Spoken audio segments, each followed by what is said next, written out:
정부가 서울 시내 27개 동을 민간 택지 분양가 상한제 적용 지역으로 지정했습니다.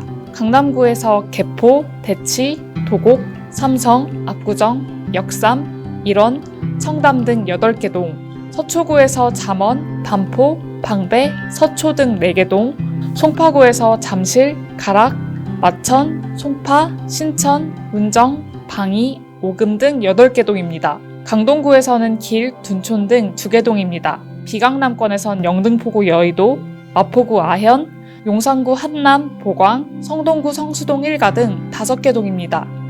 서울 집값 급등세를 차단하겠다는 의도지만 전문가들은 가격 강세가 지속될 것으로 보고 있습니다. 첫째, 공급이 부족하기 때문입니다.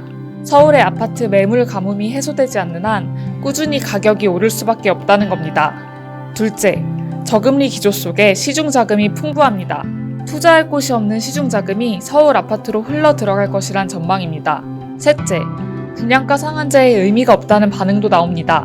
분양가 상한제 적용 지역으로 지정된 압구정동의 경우 재건축까지 10년에서 15년 남아 의미 없는 규제라는 겁니다. 분양가 상한제를 피해간 과천 등 일부 지역에서는 아파트 가격이 오르는 풍선 효과가 나타날 것이라는 전망도 나옵니다. 다만 재건축, 재개발 시장은 사업 단계에 따라 양분될 것으로 예상됩니다.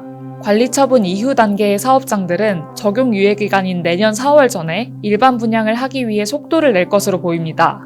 반면 재건축 초기 사업장들은 수익성 악화가 불가피한 만큼 투자 심리가 위축되고 가격 상승세도 주춤해질 것으로 전망됩니다. 전셋값은 소폭 오를 것이란 전망이 많습니다. 분양 대기 수요에 따라 전세로 거주하려는 사람이 늘 것으로 보이기 때문입니다. 청약시장은 최장 10년의 전매 제한 강화와 의무 거주기간 도입으로 실수요자 중심으로 재편될 것으로 보입니다. 이에 따라 인기 지역과 비인기 지역 간 경쟁률 양극화가 심해질 것이란 전망입니다.